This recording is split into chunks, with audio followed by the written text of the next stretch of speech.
আমি আয়োজন কৰিছোঁ। আমাৰ এই সংবাদ মেলখনত আজি উপস্থিত হোৱা সকলো আমাৰ দলৰ ওপৰত মই আজি আমাৰ এই সংবাদ মেলখন সম্বোধন কৰিব আমাৰ দলৰ সাধাৰণ সংগঠন সাধাৰণ সম্পাদক ইয়াত উপস্থিত আছে আমাৰ দলৰ সাধাৰণ সম্পাদক উপস্থিত আছে দলৰ উপাধ্যক্ষ সাধাৰণ সম্পাদক মুজিবুৰ ৰহমান উপস্থিত আছে আমাৰ সম্পাদক মনিবুল হক ডাঙৰীয়া, উপস্থিত আছে দলৰ সভাপতি আৱাল বুলি শ্বাহ। মই আজি আমাৰ সংবাদ মেলখন প্ৰথমে নাই আৰু সংবাদ মেলখন সম্বোধন কৰিবলৈ মই আমি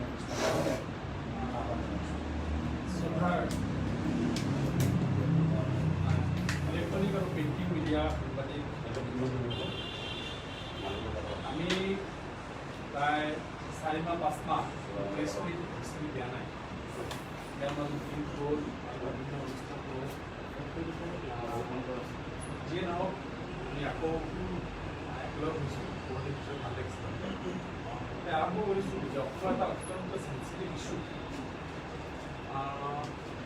অতীত মুভমেণ্টৰ পিছত অসম চুক্তি আহিল, অসম আন্দোলন হ'ল, অসম চুক্তি হ'ল, বিদেশী সমস্যা সমাধান কৰিব পৰা গ'ল। আৰু বিদেশী সমস্যা সমাধান কৰিবৰ কাৰণে অসম চুক্তি হ'ল, অসম চুক্তি আখৰে আখৰে পালন কৰিব লাগিব, এয়া প্ৰতিশ্ৰুতি আছিল। আমি দেখা পালোঁ অসম চুক্তি ইমপ্লিমেণ্টেশ্যন কৰিবৰ কাৰণে অসম চুক্তিৰ ক্লজ 6 ইমপ্লিমেণ্টেশ্যন কৰিবৰ কাৰণে হাই লেভেল কমিটি, হাই পাৱাৰ কমিটি বনাই দিলে চেণ্ট্ৰেল গভৰ্ণমেণ্ট ডিপাৰ্টমেণ্টে। এটা কমিটি বনাই দিয়া হ'ল, সেই কমিটিটো তেখেতসকলে দায়িত্ব নল'লে আকৌ ছেকেণ্ড কমিটি বনাই দিয়া হ'ল। কিন্তু প্ৰেক্ষাপটটো কি আছিল আমি অলপ ডিছকাশ্যন কৰিব লগা আছে।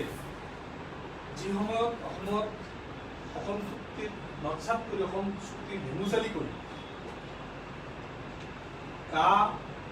বা কেব আনাৰ যিটো যিকেইটা প্ৰস্তাৱ আছিল বা যেতিয়া আনিলে আমি দেখিলোঁ অসমৰ লগত গোটেই ভাৰতবৰ্ষত এটা হুলস্থুলীয়া পৰিৱেশৰ সৃষ্টি হ'ল।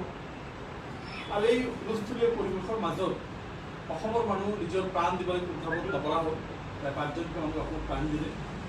এনেকুৱা এটা পৰ্যায়ত অসমৰ ভাৰতবৰ্ষৰ কেন্দ্ৰীয় চৰকাৰে ভাবিলে এইটো কেনেকৈ দমন কৰা যায়। তাৰ স্বাৰ্থত আমি ক'ব বিচাৰোঁ যে ক্লজ 6টো আনি অসমীয়া মানুহক শান্ত কৰাৰ এটা কৌশল অসমৰ মানুহক এটা আগুৱাই এগেইন ইম'চনেল এটা ব্লেকমেইলিঙৰ নিচিনা কৰা আৰম্ভ কৰি যে আপোনালোকে আমি ক্লজ 6 দি আছোঁ। আৰু ক্লজ 6 দিয়াৰ নামত তেখেতৰ নতুন নাটক ৰচিলে। এই নাটকটো কি আছিল আপোনালোকে চবে অৱগত। নাটকটো আছিল যে ক্লজ 6 দিয়াৰ কাৰণে আপোনালোকক চব সা সুবিধা দিয়া হ'ব, আপোনালোকক যিকেইটা ক্লজ 6ত কথা আছে আপোনালোকক অসমীয়া চেফ গাৰ্ড হিচাপে চব দিয়া হ'ব। এই কথাখিনি কৈ এটা নতুনকৈ নাটক ষ্টাৰ্ট কৰিছে। যিয়ে নহওক সেইটো শান্ত হ'ল।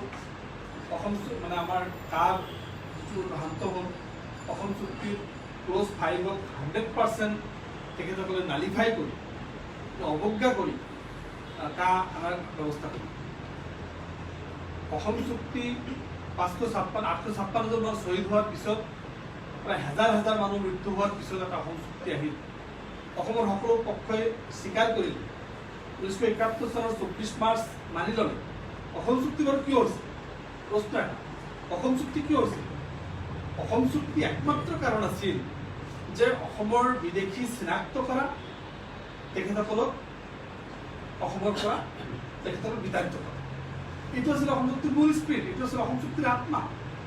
কিন্তু আমি দেখিছোঁ এই আত্মাক অস্বীকাৰ কৰি বিজেপিয়ে ৰাজ্য বা কেন্দ্ৰ চৰকাৰে এনেকুৱা এটা গেম খেলিলে যে মানে অসমৰ অৱস্থা বেয়া, বাংলাদেশৰ পৰা বাঙালী হিন্দু আনি এই অসম চুক্তি অসমক ৰক্ষা কৰাব, ভাষা ৰক্ষা কৰিব, সংস্কৃতি ৰক্ষা কৰিব, অসমৰ চব ৰক্ষা কৰিব, এনেকুৱা এটা আভাস দি থকা হ'ল। আজি অসমৰ অৱস্থা ইমানেই বেয়া হৈছে নেকি বাংলাদেশৰ পৰা বাংলাদেশে আনি তেখেতসকলে প্ৰটেকশ্যন হ'ল। এইটো যেতিয়া আন্দোলন তীব্ৰতৰ হ'ল ক্লজ 6ৰ কথা আৰম্ভ হ'ল। ক্লজ 6 হ'ল প্ৰায় 6 মাহমান কাল তেখেতসকলে এই আমাৰ জাষ্টিছ ৰিটায়াৰ্ড জাষ্টিছ বিপ্লৱ শৰ্মা নেতৃত্বত যি কমিটি হ'ল এই কমিটিয়ে এটা ৰিপৰ্ট ছাবমিট কৰে। আমাৰ প্ৰশ্নটো হৈছে আজি সেই ক্ল'জ 6টো আপুনি আমাৰ মাজত আছে, আপোনালোকে চাব পাৰিব যে ক্ল'জ 6 আমাৰ মাজত আছে, ক্ল'জ 6খন আমাৰ মাজত আছে। মই পঢ়ি দিব বিচাৰিছোঁ এটা sentence. The constitutional, legislative and the administrative safeguards as may be appropriate shall be provided to protect, preserve and promote the culture, social, linguistic identity, heritage of the Assamese people.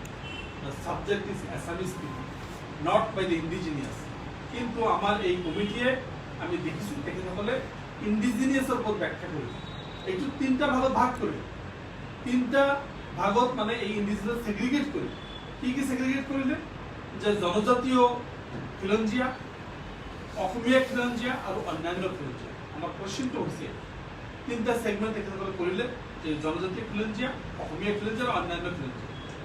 আমাৰ কথা হৈছে যে খিলঞ্জীয়াৰ ডিফিনিশ্যন যিহেতু ইণ্ডিয়াত নাই, খিলঞ্জীয়াৰ ডিফিনিশ্যন যিটো ভাৰতবৰ্ষৰ কোনো ইলেক্টমেণ্টত নাই, এই কথাটো কেনেকৈ আনিব পাৰিব?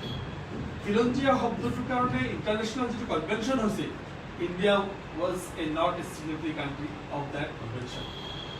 ভাৰতবৰ্ষ সেই কনভেনশ্যনৰ চিগনেটাৰী কাণ্ট্ৰি নহয়। এই ইণ্ডিজিনিয়াছ শব্দটো তেখেতসকলে আনি অসমীয়াৰ পৰা তেখেতসকলে এপইণ্টমেণ্ট যিটো দিয়া হৈছে, এই এপইণ্টমেণ্টটোত তেখেতে লিখা আছে যে এছামিজ, এই ক্ল'জ 6টো এছামিজৰ এইটো ৰিপ্লাই কৰিবলৈ। এতিয়া মোৰ প্ৰশ্ন, আটাইতকৈ ডাঙৰ প্ৰশ্ন, আজি যিটো মূল কুৱেশ্যন, কালি আমি দেখিছোঁ অসমৰ মুখ্যমন্ত্ৰী পৰহি তেখেতসকলে আস্থাৰ কথা কৈছে, বিশ্বাসৰ কথা কৈছে, তেখেতসকলক আৰু সময় লাগিব, পেণ্ডামিকৰ কাৰণে কৰিব পৰা নাই। কিন্তু পিছবেলা আকৌ আমি অসম চৰকাৰৰ যিজন মুখপাত্ৰ স্বাস্থ্যমন্ত্ৰী ডক্টৰ হিমন্ত বিশ্ব শৰ্মা ডাঙৰীয়াই পুৰা ইউটাৰ্ণ লৈ তাৰপৰা ওলোটা শৰ্মাই এটা কৈ দিলে যে এই 12জনকতো ৰেছপনচিবল দিয়া হয় অসমৰ ডিফিনিশ্যন দিয়া, তেখেতসকলতো ৰাইট নাই। আচলতে বিজেপিয়ে কৰিব বিচাৰিছে গোটেই অসমৰ মানুহক এটা আভুৱা ভৰা এটা কৌশল তেখেতসকলে কৰিব বিচাৰিছে। গোটেই অসমৰ মানুহক এটা মাৰাত্মকভাৱে তেখেতসকলে মানে আকৌ এটা নাটকৰ যদি ইমোশ্যনেল যদি তাৰ পৰা ব্লেকমেইল কৰিব বিচাৰিছে। আজি আপোনালোকে এটা কথা মই আপোনালোকক প্ৰশ্ন কৰিব বিচাৰিছোঁ যে যি তেখেতসকলে ক'লে যে লাষ্ট যিটো কথা যে 1951 আগত যিবিলাক আছে তেখেতসকল খিলঞ্জীয়া, এইটো যদি হয় কাইলৈ কোকৰাঝাৰ পাৰ্লামেণ্ট চিটটোত এজন মুছলিম খিলঞ্জীয়া তাত খেলিব পাৰিবনে ইলেকশ্যন? এজন বেলেগ নন ট্ৰাইবেল এজনে গৈ তাত খেলিব পাৰিবনে ইলেকশ্যনটো? আজি চিডিউল কাষ্টৰ কৰিমগঞ্জত গৈ কোনোবাই নন ট্ৰাইবেলে বা নন চিডিউল ট্ৰাইব চিডিউল কাষ্টৰ কোনোবাই খেলিব পাৰিবনে ইলেকশ্যনটো? তেতিয়াহ'লে সেই ক্ষেত্ৰত কি কৰা হ'ব? ট্ৰাইবেল বেলবোৰৰ মাটিবিলাকৰ ক্ষেত্ৰত কি কৰা হ'ব?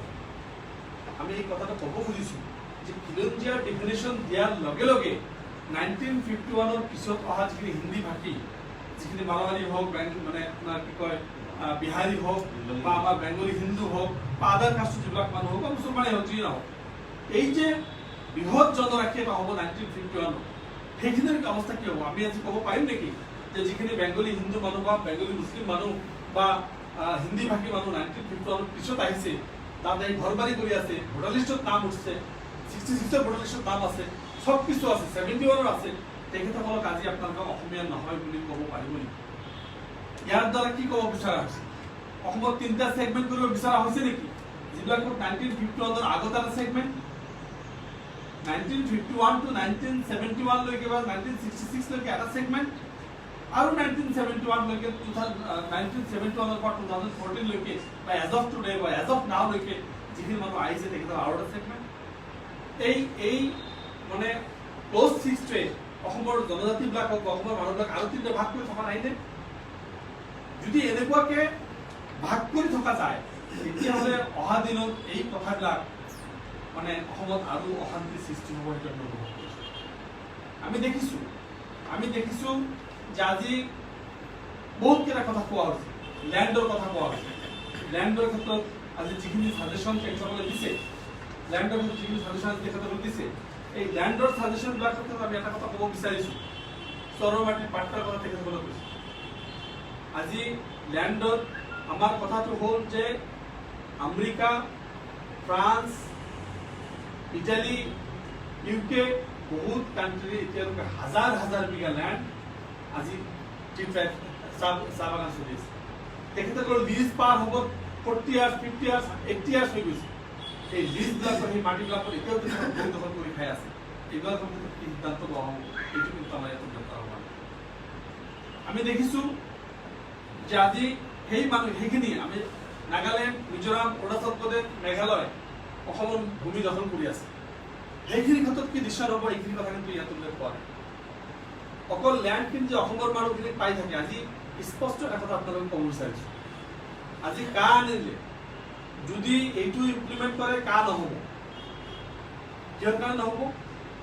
কাৰ জৰিয়তে যিখিনি মানুহ বাংলাদেশৰ পৰা নন মুছলিম আদাৰ 5 যিখিনি মাইনৰিটিজ আছে as per the Indian constitution recommend যিখিনি 5টা তাত জনগোষ্ঠী আছে, সেই জনগোষ্ঠীৰ মানুহবিলাকক ইণ্ডিয়ালৈ ৱেলকাম কৰা হৈছে, ৰেড কাৰ্পেট দিয়া হৈছে।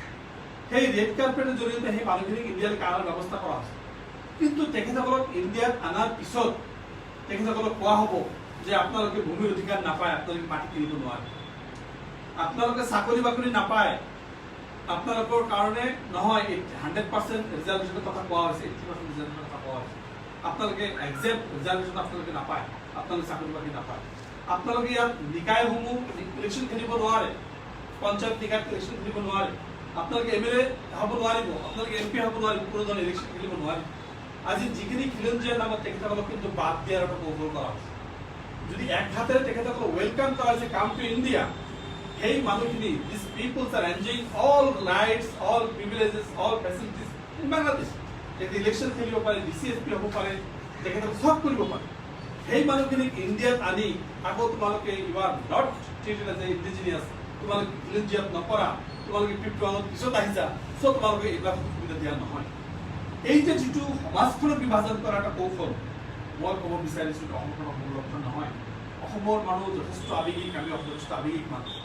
আমি এই কথাবিলাক আপোনালোকে এইকাৰণে ক'ব বিচাৰিছোঁ যে চৰকাৰে যি হিমন্ত বিশ্ব শৰ্মাই এটা সময়ত বাৰে বাৰে প্ৰতিটো জগাত কৈ থাকিলে, কা আন্দোলনটো অৱলম্বিত কৰিব বাৰ বাৰ কোৱা হ'ল ক্ল'জ 6 আনিছোঁ, এতিয়া দুধ কাজত পানী কাপানী হৈ যাব। আজি সেই ক্ল'জ 6টো হিমন্ত বিশ্ব শৰ্মাই কৈছে যে এই 12জনে অসমীয়াৰ সংজ্ঞা নিৰ্ধাৰণ কৰিব, এইটো অসম এছেম্বলি কৰিব। হিমন্ত বিশ্ব শৰ্মা ডাঙৰীয়া Assam accord implementation minister 15 years আছিল। 15 years Assam implementation accord minister থকাৰ পিছত তেতিয়া কিয় এইটো এছেম্বলিত এইটো কৰি থকা হোৱা নাই? তেতিয়া অসমত কিয় এইটো 1971-24 পাছ কৰা হোৱা নাই? আজি অসমীয়াক ক্ল'জ 5ৰ জৰিয়তে কোৱা হৈছে যে ইয়াত 71 লৈকে যিখিনি মানুহ আহিছে তোমালোক অসমীয়া। আকৌ ক্ল'জ 6ৰ জৰিয়তে আকৌ হাই লেভেল কমিটিৰ জৰিয়তে কৈছে নহয় তোমালোক অসমীয়া নহয়, তোমালোকে 51 পিছত আহিছে। যিখিনি কথা কোৱা হৈছে ইয়াত আপোনালোকে এটা কথা মাইণ্ড কৰিব, কোৱা হৈছে 90%, 100% চাকৰি কথা কোৱা হৈছে। বা আপোনালোকে স্পষ্টভাৱে সুপ্ৰিম কোৰ্টৰ ৰুলিংছ আপোনালোকে দেখাব পাৰোঁ। ইয়াত আপোনাৰ চিভিল এপিল নম্বৰ 3609/2002 এই কথাটো Cherukulu Ilara Prasad Rao versus state of Andhra Pradesh, এই কথাত স্পষ্টভাৱে কোৱা হৈছে যে ইয়াত 100% ৰিজাৰ্ভেশ্যন হ'ব নোৱাৰে। কনষ্টিটিউশ্যনত এই প্ৰভিজন দিয়া হোৱা নাই, ভাৰতবৰ্ষৰ সংবিধানত 100% ৰিজাৰ্ভেশ্যন ব্যৱস্থা কৰা হোৱা নাই, কোনো ৰাজ্যতে মোৰ দেন 50% ৰিজাৰ্ভেশ্যন হ'ব নোৱাৰে। এই কথাবিলাক জনা উচিত। যিবিলাকে এইবিলাক প্ৰস্তুত কৰিছে তেখেতসকলে এইটো ভালকে ষ্টাডি কৰা উচিত আছিল। আমি স্পষ্টভাৱে কৈছোঁ, ইয়াত কেইবাটাও ৰাজনৈতিকভাৱে কুৱেশ্যন উঠিছে যে এই গভৰ্ণৰে এনেকুৱা আইন বনাব পাৰিব নেকি, পাৰ্লামেণ্টে এনেকুৱা কোনো আইন নবনোৱাকৈ এই কামখিনি কৰিব পাৰিব নেকি, এই কথাবিলাক ইয়াত অনা হৈছে। তাৰপিছত মই আপোনালোকক এটা স্পষ্টভাৱে কৈছোঁ যে এই কথাটোৱে ভাৰতবৰ্ষৰ সংবিধানৰ যিখিনি চাকৰি বাকৰিৰ ক্ষেত্ৰত, MLA MPৰ ক্ষেত্ৰত, নিকায়সমূহৰ ক্ষেত্ৰত, সুবিধাৰ ক্ষেত্ৰত য'ত 100%, 80%, 70%, প্ৰাইভেট জবৰ ক্ষেত্ৰত 70% ৰিজাৰ্ভেশ্যনৰ কথা ৰিকমেণ্ড কৰা হৈছে, তাত আপোনাৰ ভাৰতবৰ্ষৰ সংবিধানত স্পষ্টভাৱে article 14, article 19, article 21, 79, 80, 81, 84, 168, 170, 173, 243A, 243B, 243C, 243D, 243Q, 243R, 243T, 309, 330 and 332 এই গোটেইখিনি যিখিনি আমি ক'লো এইখিনি articles of the Indian Constitution, the important article of the Indian Constitution. Those are related with the scheduled caste, scheduled tribe, minorities and other 6 scheduled and many other মানে sections of Indian Constitution. তো এইখিনি যদি violation হয় সেইখন মানুহৰ যোগ্য হ'ব নেকি? এইখিনি ভায়োলেশন এইখিনি সম্বোধন নকৰাকে এই ক্লজ 6 একচেপ্টেবল হ'বনে? আমি এইখিনি কথা আপোনাক স্পষ্ট ভাৱত ক'ব বিচাৰিছোঁ যে ক্লজ 6ৰ জৰিয়তে আকৌ অসমীয়া মানুহখিনিক এটা বিভাজন কৰাৰ কৌশল কৰিব বিচাৰিছোঁ। আমি ক্লজ 5 হৈছে আসাম একৰ্ডৰ মূল আত্মা, বেছিক তাত সেইটো হ'ল spirit of the Assam accord. সেই তাত কোৱা হৈছে 1971 1970 অসমৰ মানুহখিনিক নাগৰিকত্ব দিয়াৰ ব্যৱস্থা কৰিছে। এতিয়া তেখেতসকলে কৈছে 1971 বাদ দি তেখেতসকলে পুশ বেক টু 1951 আকৌ এইটো 1951 ঠেলি দিবৰ ব্যৱস্থা কৰা হৈছে। আমি এই কথা ক'ব বিচাৰিছোঁ যে আমি অসম চুক্তি মতে 1971 মানি লৈছোঁ। 1971 ভিত্তিত কৰি অসমীয়া মানুহ হ'ব। এতিয়া আকৌ অসমৰ কাৰোবাক দিয়া হ'ব, কাৰোবাক দিয়া নহ'ব, কাৰোবাক বাদ ৰখা হ'ব। এই কৌশলটো অসমীয়া জাতিটোক আকৌ ঠাণ্ডা কৰাৰ কৌশল। ভাষাৰ ক্ষেত্ৰত কোনো আমাৰ আপত্তি নাই, লেংগুৱেজ বা কালচাৰৰ ক্ষেত্ৰত আমাৰ কোনো আপত্তি নাই, আমি এগ্ৰী কৰিছোঁ। আমি লেংগুৱেজৰ ক্ষেত্ৰত আপোনালোকে যিটো কথা কৈছে আমি এগ্ৰী কৰিছোঁ, আমাৰ কোনো ধৰণৰ প্ৰব্লেম নাই। আজি কালচাৰ ইউনিভাৰ্চিটি হ'ব, আমাৰ কোনো আপত্তি নাই। ইনাৰল্যান্ড পাৰ্মিট হ'ব, ইনাৰল্যান্ড পাৰ্মিট 1973 দিয়া হৈছিল। 1973 অসমত ইনাৰল্যান্ড পাৰ্মিট দিয়া হৈছিল। 1973 ইনাৰল্যান্ড পাৰ্মিট দিয়াৰ পিছত নাগালেণ্ড, মিজোৰাম, অৰুণাচল প্ৰদেশ, মেঘালয় তেখেতসকলক ইনাৰল্যান্ড পাৰ্মিটৰ পৰা ৰাখি দিয়া হ'ল। ৰেষ্ট অফ দ্য আমাৰ যিখিনি 11টা ডিষ্ট্ৰিক্ট অফ দ্য আসাম, সেই 11টা ডিষ্ট্ৰিক্টৰ ভিতৰত 6টা ডিষ্ট্ৰিক্টত কিন্তু ইনাৰল্যান্ড পাৰ্মিটটো উঠাই দিয়া হ'ল। আনডিভাইডেড গোৱালপাৰা বাদ দি at that time 1973 undivided Goalpara and Kasa both are the part of the Bengal region. এই হল বেংগল ৰিজনৰ যিকেইটা বাদ দি কামৰূপ, নগাঁও, যোৰহাট এনেকুৱা যিকেইটা ডিষ্ট্ৰিক্ট আছিল সেই 6টা ডিষ্ট্ৰিক্টৰ মাজত ইনাৰল্যান্ড পাৰ্মিটটো উঠাই দিয়া হ'ল। আজি নতুনকৈ তেখেতসকলে ইনাৰল্যান্ড পাৰ্মিট বিচাৰিছে, আমি এগ্ৰী কৰিছোঁ, য়েছ আমাকো ইনাৰল্যান্ড পাৰ্মিট লাগে। যদিও সেই সময়ত 1973 আমি অবিভক্ত গোৱালপাৰা জিলা আমি ইয়াৰ মাজত নাছিলোঁ। আজি এই খিলঞ্জীয়াৰ ক্ষেত্ৰত আমি অবিভক্ত গোৱালপাৰাৰ যিখিনি মানুহ আমি 1976 লৈকে 1765 লৈকে আমি মোগল ৰাজ্যত আছোঁ। আমি 1874 লৈকে যেতিয়া ব্ৰিটিছ এক্ট হয়, ব্ৰিটিছ এক্টত অবিভক্ত গোৱালপাৰা আজি 6টা জিলা, দক্ষিণ চালমাৰা মানকাচৰ জিলা, ধুবুৰী জিলা, গোৱালপাৰা জিলা, কোকৰাঝাৰ জিলা, বঙাইগাঁও জিলা আৰু বাক্সাৰ টাউন। এই প্ৰায় 6টা জিলা সেই সময়ত অবিভক্ত গোৱালপাৰা জিলাত আছিল। আজি বৰাক ভেলীৰ যি অংশ, এই অংশটো এটা সুৰমা ভেলী আপোনালোকে যেন বেংগল ৰিজাৰ্ভৰ লগত আছিল। এই বৰাক ভেলীৰ মানুহখিনি কি হ'ব? এই মানুহখিনি খিলঞ্জীয়াত পৰিবৰ নাই, ডাঙৰ কোৱেশ্যন মাৰ্ক। তাৰ যি মূল জনগোষ্ঠী, তাৰ যিখিনি মূল মানুহ, সেইখিনি মানুহ এতিয়া খিলঞ্জীয়াত পৰিবৰ নাই, ডাঙৰ কোৱেশ্যন। দ্বিতীয় কথা হ'ল অবিভক্ত গোৱালপাৰা জিলা আজি 6টা জিলাৰ মানুহ, এই মানুহখিনি আহোম ৰাজ্যৰ ভিতৰত অন্তৰ্ভুক্ত হোৱা নাছিল। এই মানুহখিনিক আজি খিলঞ্জীয়াৰ ক্ষেত্ৰত বাদ পৰিবলগীয়া ডাঙৰ প্ৰশ্ন। আমি জানো যে অসমৰ 6খন জিলাত, অসমৰ 31খন জিলাৰ ভিতৰত 6খন জিলাৰ ভিতৰত এনআৰচি নাই। 6খন জিলাত এনআৰচি নাই বুলি কৈছে। সেই 6খন জিলাৰ মানুহ ক্ষেত্ৰত 1951 ডকুমেণ্টছ নাথাকিলে তেখেতসকলে কি হ'ব?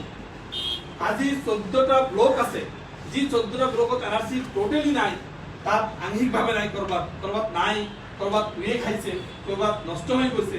সেইবিলাক মানুহৰ 51টো কেনেৰে মেজাৰমেণ্ট কৰা হ'ব? 51টো মেজাৰমেণ্ট কৰা এটা বস্তু আছিল এনআৰচি। এনআৰচি প্ৰপ'জাল, এনআৰচি আছিল একমাত্ৰ উপায় যিটোৰ জৰিয়তে অসমৰ বিদেশী সমস্যা সৰ্বকালৰ কাৰণে শেষ কৰা এটা ব্যৱস্থা লোৱা হৈছিল এনআৰচিৰ জৰিয়তে। দুধ কা দুধ, পানী কা পানী কোন হ'ব, ভাৰতৰ নাগৰিকপদ ভাৰতৰ নাগৰিকপদ বঞ্চিত হ'ব।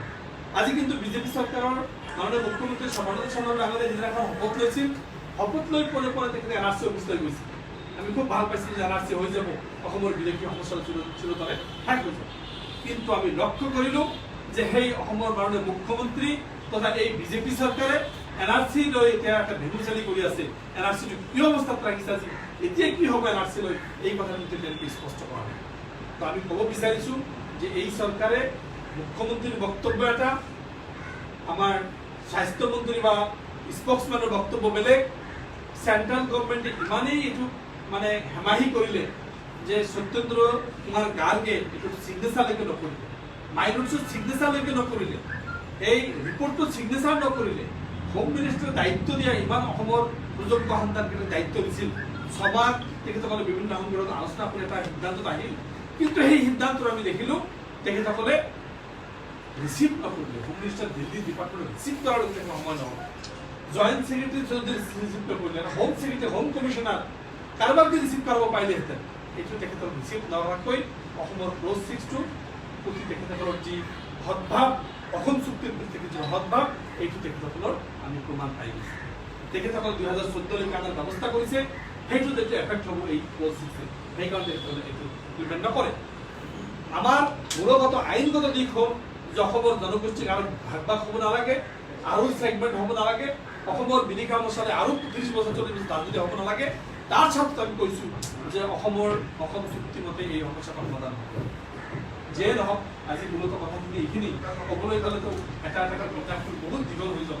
তো এতিয়া আৰু মই নতুনকৈ এড্ৰেছ কৰিব বিচাৰোঁ, আপোনালোকৰ পৰা থাকিলে আপোনালোকে বুজিব পাৰে।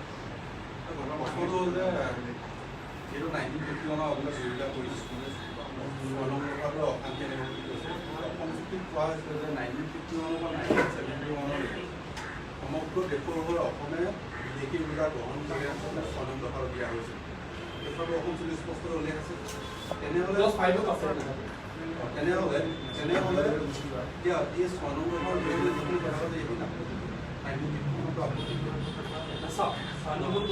আপত্তি কথাটো কৈছে মই আপোনাক কৰি দিছোঁ, মই ডকুমেণ্টছ লৈ গৈছোঁ।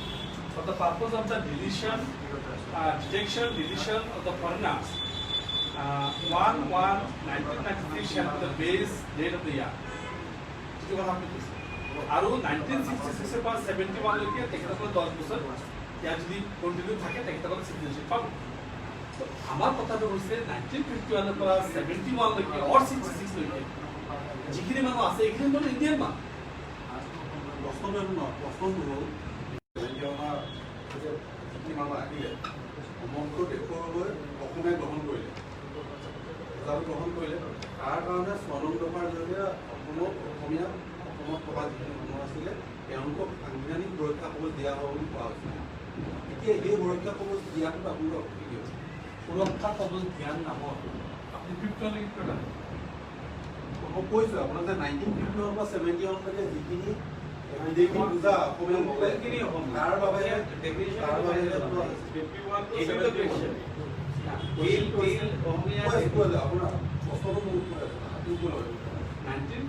পৰা 71 লৈকে যিখিনি মানুহ আহিছে তেখেতসকলৰ পৰা চেফগাৰ্ডটো বিচাৰিছে, এই কথাটো ক'ব আছে।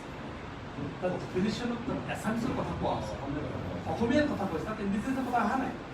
অসমীয়াৰ কথা যেতিয়া আপোনালোকে ভাগ কৰিব তেতিয়াহ'লে আপুনি এইখিনি ক'ব নেকি যে 1951 পৰা যিখিনি আহিছিল, 51 পৰা যিখিনি 71 লৈকে আহিছিল তেখেতসকলৰ সকলো ভূমি অধিকাৰ নাথাকিব, তেখেতসকলৰ আপোনাৰ কি কয় চাকৰি বাকৰিৰ অধিকাৰ নাথাকিব, MLA পলিটিকেল ৰাইটছখিনি তেখেতৰ নাথাকিব, কেলে ইণ্ডিয়ান কনষ্টিটিউশ্যন ৰাইট দিছে ন, ইণ্ডিয়ান কনষ্টিটিউশ্যনে এইখিনি ৰাইট দিছিলে ন, এইখিনি আমাক ইণ্ডিয়ান কনষ্টিটিউশ্যন ৰাইট দিছে জানো? চুক্তি এতিয়া কথাটো হৈছে it is a accord, 1971 is a Assam accord, it is a চুক্তি। এই চুক্তিটোক আকৌ কি কৰা হ'ল, citizenship act 1955 section 6A Indian পাৰ্লামেণ্টত পাছ কৰা হ'ল যে ইণ্ডিয়ান চিটিজেনখিনিক অসমৰ ক্ষেত্ৰত 1979-24+midnight 12 আৰু ৰেষ্ট অফ দ্য ইণ্ডিয়া 1951। এইটো is the act, citizenship act 1955 amend কৰা হ'ল, সেকশন 6A ইনচাৰ্ট কৰা হ'ল, সেইখিনি কৰি এটা আইন বনোৱা হ'ল। আৰু সেই আইনটোক এটা ৰিকমেণ্ড এটা কমিটি আকৌ এইটো চেলেঞ্জ কৰি আছে, এইটো কম্প'জ কৰি আছে। এইটো কৰিবৰ কাৰণে চিটিজেনশ্বিপ এক্ট এমেণ্ড কৰিব লাগিব, সংবিধানৰ ধাৰা গালো সেইকেইটা এমেণ্ড কৰিব লাগিব, তাৰপিছত আপুনি এনেকুৱা প্ৰস্তাৱ আনিব পাৰে। আজি আপোনালোক কোনখিনি মানুহৰ সুৰক্ষাৰ কাৰণে আজি আমি অসমৰ আইন মতে, অসম চুক্তি মতে, চিটিজেনশ্বিপ এক্ট 1955 মতে, ভাৰতীয় সংবিধান মতে যিখিনি মানুহক ভাৰতীয় নাগৰিকত্ব দিয়া হৈছে, আপুনি ভালকে জানে যে একচেপ্ট 6 শিডিউল বাদ দি SC ST মৰ্যাদা বা OBC মৰ্যাদা কোনকোটীয়া প্ৰশ্ন আপোনাৰ প্ৰশ্নৰ এনচাৰ দিব মই বাধ্য নহয়, মোৰ কথাটো মোৰ কথা ক'ব লাগিব, ঠিক আছে আপোনাৰ কথা বুজাব লাগিব তো আপোনাক, আপুনি ডাইৰেক্ট ইয়েছ অৰ নো সুধিব নোৱাৰে। I have to write to elaborate. 1971 to আপোনাৰ যিটো কথা ইয়াত SC ST যিখিনি ৰিকমেণ্ডেশ্যন আছে, আদাৰ কনষ্টিটিউশ্যন যিখিনি ৰিকমেণ্ড আছে, আপোনাৰ ক্ল'জ 6 যিখিনি কথা আছে, গোটেইখিনি মিলাই এটা কথা যে আমি আৰু অসমখনক অশান্তি কৰিব নিবিচাৰোঁ, অসমখনক আৰু ভাগ ভাগ হিচাপত দেখিব নিবিচাৰোঁ। আমি অসমৰ এই মানুহখিনিৰ কাৰণে যদি ভাৰতীয় সংবিধানে পাৰ্মিট কৰে আমাৰ কোনো অবজেকশ্যন নাই। অশান্তি এইটো আগুৱা বাৰ নিচিনা কথা ক'লে নহ'ব নহয়। তাৰ আগৰ কুৱেশ্যনটো ৰিপ্লাইটো দিব লাগে। আমি যিটো কুৱেশ্যন কৰিছে কোনখিনি মানুহক 71 লৈকে না 51 লৈকে কোনখিনি মানুহক ইকুৱেশ্যনটো বস্তুটো হ'ল যে কোনখিনি মানুহৰ সুৰক্ষাৰ কাৰণে বুলি আপ টু 1971 লৈকে যিখিনি মানুহ ইয়াত আহিছে সেইখিনি সুৰক্ষাৰ কাৰণে আমি কথা পাতিছোঁ। সেইকাৰণে আমি কৈ আছোঁ আছাম একৰ্ডৰ ক্লজ 5 NRC কমপ্লিট নোহোৱালৈকে কাইলৈ যিটো আমাৰ বিত্তমন্ত্ৰী কৈছে অসমীয়াৰ ডেফিনেশ্যনই ফাইনেল হোৱা নাই, সংজ্ঞা নিৰ্ধাৰণ হোৱা নাই। আজিলৈকে এনেকৈ এটা 12জন মানুহে কেনেকৈ প্ৰপ'জ কৰিছে? মুখ্যমন্ত্ৰী এটা মিছা কথা কৈ আছে, তেওঁ এটা কৈ আছে, একদম আজি চাওক একদম অনেষ্টলি কৈ আছে যোৱা 40 ইয়াৰ্ছৰ পৰা এটা 100% মিছা কথাৰ ওপৰত অসমত ৰাজনীতি চলি আছে, গভৰ্ণমেণ্ট বনি আছে, পলিটিকেল পাৰ্টি বনি আছে। এইটো পুৰণা হৈ গ'ল। 50 লাখ মুছলমান মানুহ ইয়াৰ পৰা খেদি দিম, এই কথা কৈ কৈ কৈ কৈ কিমান চিফ মিনিষ্টাৰ কৰে। আজি এইটো পুৰণা হৈ গ'ল। এতিয়া অসমৰ আগত আকৌ এটা ৰিজাৰ্ভেশ্যন।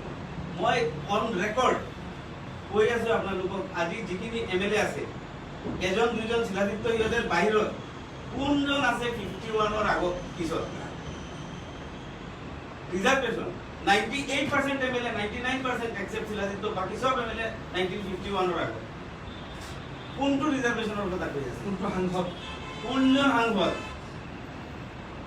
কোনজন চাকৰি পাইছে মানুহে যোৱাকালি বাংলাদেশৰ পৰা অহা? আজি এটা কথা আপোনালোকক একদম ওৱান ৰেকৰ্ড কৈ আছো, 100% মিছা ভুৱা এটা বস্তু। যি কমিটিৰ মেম্বাৰ ছেক্ৰেটাৰীয়ে নিজে সই নকৰে, যি কমিটি ফৰ্মেশ্যন কৰি দিয়া হোম মিনিষ্ট্ৰীয়ে ৰিচিভ নকৰে, ডাষ্টবিনত পেলোৱা বস্তু এটা টিভিৰ আগত দেখাবৰ কাৰণে আমি মুখ্যমন্ত্ৰীৰ হাতত দিছে। তেওঁৰ ডিপাৰ্টমেণ্টৰ তেওঁৰ কেবিনেট কলিগে নেক্সট দিনা অপ'জ কৰি আছে। 12জন মানুহ এই কমিটি বনাই দিয়া আচুত লৈ কোন হয়? Central government, BJP government. তেওঁৰ মিনিষ্টাৰে কৈ আছে, আছাম গভৰ্ণমেণ্টৰ অফিচিয়েল স্প'ক্স পাৰ্চনে কৈ আছে কোন হয় তেওঁলোকে সংজ্ঞা নিৰ্ধাৰণ কৰাত। আমিও কৈ আছো অসমীয়াৰ সংজ্ঞাটো নিৰ্ধাৰণ কৰক। আমি যদি আছাম একৰ্ড ধৰৰ মানুহ ক্লজ 5 মানিব লাগিব, ক্লজ 6 মানিব লাগিব, হঠাৎ ক্লজ 6ৰ এটা পেৰা এটা লাইন আমি মানিম। আপুনি যিটো কথা কৈছে স্পেচিফিক উত্তৰ 1971ৰ 25 মাৰ্চলৈকে Asomiya as per Assam accord all are Assamese. এই অসমীয়াখিনিৰ সুৰক্ষাৰ কথা ক্লজ 6ত আহিছে। আৰু আমি সেইটো বিচাৰোঁ না।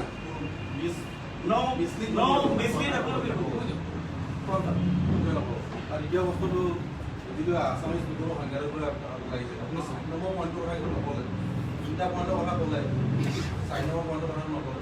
কোনটো কথা?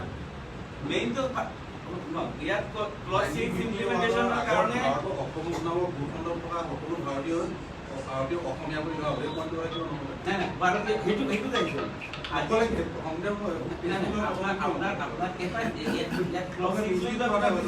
ক্লজ 6ত যিটো কথা আহিছে অসমীয়াৰ ৰাইট ৰিজাৰ্ভেশ্যন। মোৰ কথাটো 3টা পইণ্টৰ কথা ক'লে আপোনালোকে, 4 নম্বৰ পইণ্টৰ কথা নক'লে। 1951 চনৰ আগত অসম নামৰ ভূখণ্ডত থকা সকলো ভাৰতীয়কে ধৰা হ'ব। সেইটোতো সেই কথাটো আপুনি নক'লে। সেই কথাটো মহানগৰ তেখেতে যি কথাটো ক'লে 71 লৈ গ'লেতো 15 সোমাই যায়। তেখেতে যি কথাটো ক'লে 1951 আপোনালোকে যিটো ধৰিছে, যিটো কথা আজি এই মুহূৰ্তত কোৱা হৈছে যে 1951 লৈকে আদাৰ যিখিনি এছামিজৰ কথা কোৱা হৈছে, সেইখিনি কথা ক'ব খুজিছে। All other Assamese those who are standing in India 1951 on or before 1951 সেইখিনি কথাৰ মতেই তেখেতে এনচাৰ দিয়ে যে সেইকাৰণে যদি আজিৰ বিধায়কখিনি আমি লক্ষ্য কৰোঁ 90% আপোনাৰ ৰিজাৰ্ভেশ্যন 100% ৰিজাৰ্ভেশ্যন দিব। এতিয়া চাওক না কোনজন মানুহ 1951 পিছত আছে,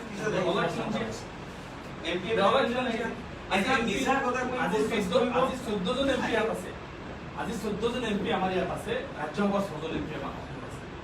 এই 14 আৰু 6 20জন MP আমাৰ অসমত আছে।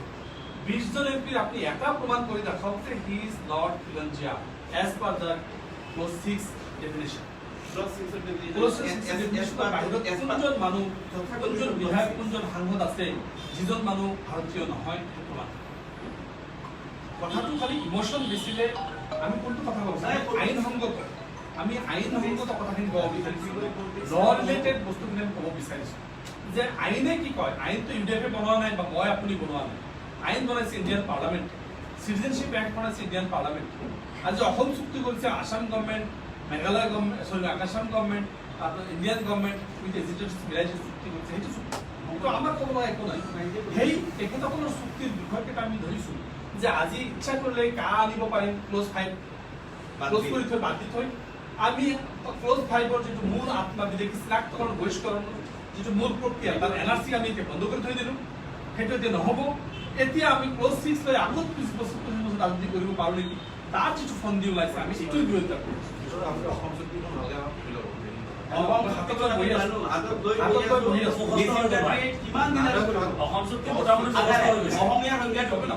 অসমীয়াৰ সংজ্ঞাটো আগতে ফাইনেল কৰক, আমি ক্লজ 6 মানো। আমি চব কথা মানো, খালি মিছা কথাটো নামানো। সাংবাদিক ডাঙৰীয়া, অসম চুক্তিৰ কোনটো আমি বুজি পোৱা নাই বা পঢ়া নাই। মোৰ কথাটো হ'ল যে 6 নং দফাটো অসমক দিয়া হৈছিলে, ক্লজ 6 দিয়া কাৰণে যে 1951 পৰা 71 যিখিনি বুজা আমি ল'লোঁ তাৰ কাৰণে অসমবাসী সুৰক্ষা দিবৰ কাৰণে ক্লজ 6 দিয়া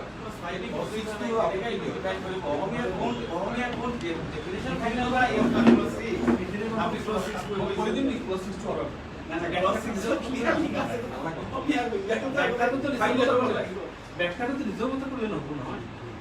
অসমত 1951 পোষ্ট 1951 কিমান লাখ মানুহ, কিমান মাৰোৱাৰী মানুহ আহিছে, কিমান বেংগলী হিন্দু মানুহ আহিছে, কিমান আজি বিহাৰী বা ভোজপুৰী মানুহ আহিছে। এই মানুহখিনিক আজি বাদ দি থম, কৈ দিম যে তোমালোক অসমীয়া নহয়, আজি তোমালোক অসমীয়া তোমালোকে ফেচিলিটি নোপোৱা, ক'ব পাৰিম নেকি? আজি ভূমিৰ কথা কৈছোঁ, আজি আমি ভূমিৰ কথা কৈ আছোঁ, আকৌ ছাইড বাই ছাইড কি এক্ট পাছ কৰিছে, এইটো নতুনটা এক্ট পাছ কৰিছে, এতিয়া মানে কোনো গ্ৰীণ বেল্ট চিট বেল্ট নাই, আপোনালোকে কৰিব পাৰে। এইটো কি ভূমিৰ কথা খিলঞ্জীয়াই পাব, কিন্তু ইয়াত ডাঙৰ ডাঙৰ মাৰোৱাৰী গোষ্ঠীবিলাকে হাজাৰ হাজাৰ ভূমি প্ৰদান কৰি থকা হৈছে। কি হ'ব এইবিলাক? আজি এইবিলাক কথা অসমৰ মানুহক আৰু ঠগোৱাৰ এটা প্ৰচেছ, বিজেপি অসমৰ মানুহক ঠগোৱাৰ আৰু এটা প্ৰচেছ কৰিছে, আমি সেইটো কণ্ডেম কৰিছোঁ। কোনটো চন হোৱাটো বিচাৰে আপোনালোকে? 1951 বাদ দি 1951 কথাই নাই, 1951 কথা অহা নাই, কোনো কথাই নাই। আসাম কোনটো চন লিখা আছে? 1951, 97 এইকেইটা কথা লিখা আছে। আসাম মতে কেনেকৈ আপোনালোকে চনকেইটা যদি হ'ব নিবিচাৰে, অসম অকল মানুহ বুলি কয়, কেনেকুৱা এইটো আপোনাৰ মানে দ্বৈতমুখী চৰিত্ৰৰ কথা এইটো। মই কৈছোঁ আপোনালোকে 1951 নিবিচাৰে, মনা নাই, 1971 বিচাৰে নেকি? কওকচোন, মই ক'লোৱে, উত্তৰটো দিয়ক। আপোনালোকে অসম এতিয়া এই 6 নং দফাটো বিৰোধিতা কৰিছে, বিৰোধিতা কৰা নাই, বিৰোধিতা কৰিছে। 6 নম্বৰ স্পষ্টকৈ কওক যে এই প্ৰতিবেদনখন বিৰোধিতা কৰিছে। প্ৰতিবেদনখন বিৰোধিতা কৰা নাই, গভৰ্ণমেণ্টে বিৰোধিতা কৰিছে। আমি হেল্থ মিনিষ্টাৰে কি কৈছে?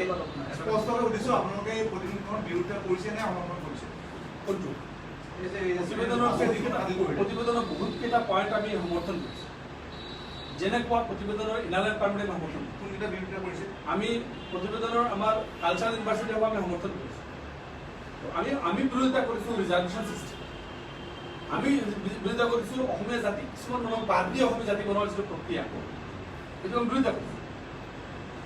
আজি অসমৰ 51 যিটো 50 আহিছে, 50 পৰা 70 এই 20 ইয়াৰ্ছত যিখিনি মানুহ আহিছে, এইখিনি কি হ'ব? এতিয়া এনচাৰ আগত আপুনি দিয়ক যদি পাৰে।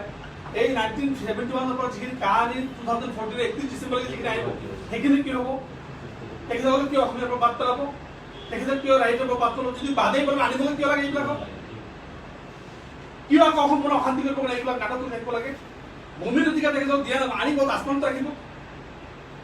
ভূমিৰ অধিকাৰ দিয়া নহ'ব বুলি কৈ দিয়া হৈছে, আকৌ বেলেগ এটা সিদিনাখন এসপ্তাহ আগত আপোনালোকে স্পষ্টভাৱে স্পষ্টভাৱে এসপ্তাহ আগত মানে কেইদিনমান আগতে এটা কেবিনেট ডিচিশ্যন হ'ল যে ইয়াত চবে চব জেগাত ইণ্ডাষ্ট্ৰি কৰিব পাৰিব, কোনো ট্ৰাইবেল বেল্ট ব্লক নাথাকে। এইবিলাক কোনো ভাল কথা হৈছে। চৰকাৰৰ কথা মই আপোনাক প্ৰতিবেদনখনৰ কথা সুধি আছোঁ, কোনকেইটা বিৰোধিতা কৰিছে, কোনকেইটা আমি গোটেইকেইটা সমৰ্থন কৰোঁ। আগতে অসমীয়া সংজ্ঞাটো নিৰ্ধাৰণ কৰিব লাগিব, যিটো গভৰ্ণমেণ্টৰ এটা পাৰ্টি হৈ আছে। মুখ্যমন্ত্ৰীক বাদ দি ৰিজাৰ্ভেশ্যন চিষ্টেমটো আমি বিৰোধ কৰা নহয়, কনষ্টিটিউশ্যনেল আমি মানিছোঁ। প্ৰভিজনত বিৰোধ কৰিছে, সেইটো আপুনি উলটিয়াই দিছোঁ।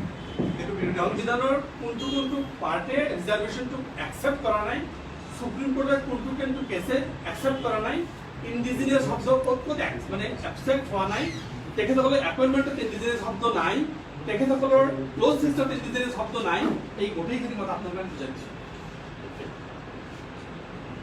ঠিক আছে, এতিয়া এলায়েন্সটো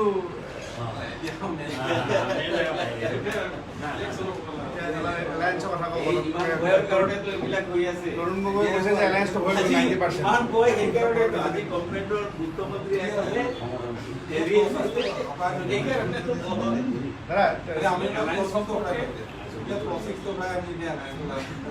এলায়েন্সৰ কথাটো চব আমাৰ দলে আগৰ পৰা প্ৰকল্পতা কৰি আছে যে ইয়াত এটা বৰ্তমান চৰকাৰে যে অসমৰ অসমীয়া বিৰোধী কামবিলাক কৰি আছে, তৈল ক্ষেত্ৰৰ কথা আহক, ভূমিৰ ক্ষেত্ৰত আহক, লেণ্ড পলিচিৰ ক্ষেত্ৰত আহক, আমি দেখিছোঁ অসমৰ অসমীয়া বিৰোধী কিছুমান সিদ্ধান্ত লৈছে।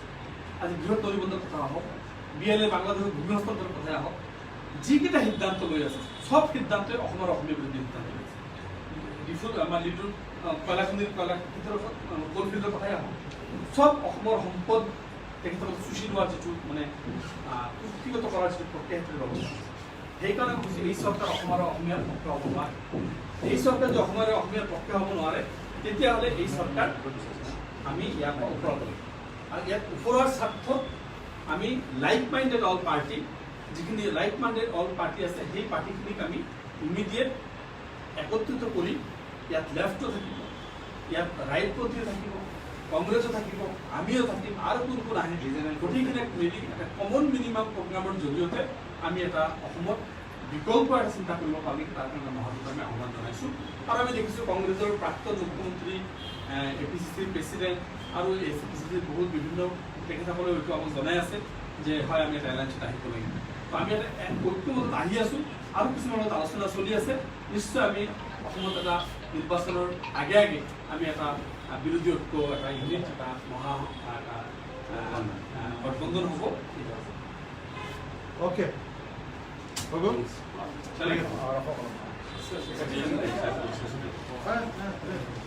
আৰু কিবা আছে? এলায়েন্সটো এতিয়া লাগিছে। এটা কথা খালি ক'ব বিচাৰিছোঁ যে আজি সঁচা অৰ্থত আপোনালোকে দেখিছোঁ যে প্ৰায় এজন বন্যাৰ্থৰ পিছত 179 টকা খৰচ কৰি থকা এই বছৰ 179 এজন বন্যাৰ্থৰ ফ্লাড এফেক্টেড মানুহৰ খৰচ কৰা। এজন কোভিড আক্ৰান্তৰ পিছত 15,000 টকা খৰচ, 15,000 টকা এজন কোভিড-19 খৰচ। কোভিড-19 চৰ্দি হ'লেই মানুহ সোমাই দিয়া, যিমানেই সংখ্যা বঢ়াব সিমানেই সংখ্যা পইচা আহা, এই পইচাখিনি ক'ত কেনেকৈ হৈ আছে আমি জানো। ডিষ্ট্ৰিক্টত এটা কোভিডৰ পিছত কিমান টকা খৰচ কৰিছে আমি জানো। সেই পইচাখিনি RTR আণ্ডাৰত নাহে, এই পইচাখিনিৰ কাৰণে কোনো অপেন টেণ্ডাৰ হ'ব নালাগে, এই পইচাখিনিৰ কাৰণে ষ্টেট গভৰ্ণমেণ্টক হিচাপ দিব নালাগে। তেতিয়াহ'লে আপোনালোকে এইটো অলপ গভীৰভাৱে চিন্তা কৰিব। এইটো আমাৰ কথা নহয়, আপোনালোকৰ সাম্ৰাজ্যৰ কথা। খালি জাষ্ট আপোনালোকৰ চবকে এই কথাটো উল্টাই দিলোঁ। ইয়াত ডাঙৰ এটা ঘোটালা হৈ আছে, লক্ষ্য ৰখা সাংবাদিক হিচাপে আপোনালোকে তুলি ধৰাৰ প্ৰয়োজন আছে। ৰাজ্যত প্ৰায় 19 লাখ মানুহ বাহিৰৰ পৰা আহিছে। ষ্টেট গভৰ্ণমেণ্টৰ ৰেকৰ্ডে কয় 19 লাখ মানুহ মানে যিখিনি ৱাৰ্কাৰ তেখেতসকলে অসমত আহিছে, নিবনুৱা হ'ল, তেখেতসকলে কিন্তু বাহিৰত কাম কৰিছে। এই 19 লাখ মানুহৰ কাৰণে বিশেষ এটা পেকেজৰ ব্যৱস্থা কৰিব বুলি তেখেতসকলে কৈছিল। এই পেকেজ এই 19 লাখ মানুহক কেতিয়া আকৌ কামলৈ ঘূৰাই পঠাব নে অসমতে তেখেতসকলে কৰ্মসংস্থাপনৰ ব্যৱস্থা কৰিব বুলি তেওঁলোকে স্পষ্ট নকৰিব। সময়ত চব কথা ধুনীয়াকৈ হলহলকৈ কৈ যাব পাৰি, কিন্তু এই কথাবিলাক কোৱাৰ লগে লগে আমি দেখিছোঁ যে কালি 17,000 মানুহৰ কথা ঘোষণা কৰিছে। এই 19,000 মানুহৰ খবৰ কি হ'ব? ইলেকশ্যন অৰিয়েণ্টেড তেখেতসকলে যথেষ্টখিনি কাম কোভিডৰ মাজত কৰি গৈ আছে, আৰু বাকী দলবিলাকক আজি তেখেতসকলে ঘৰত আবদ্ধ কৰি কৰিব বিচৰা হৈছে। সেইকাৰণে আমি অনুৰোধ কৰিছোঁ এইবিলাক কথা আপোনালোকে ধন্যবাদ। Idea 15 minute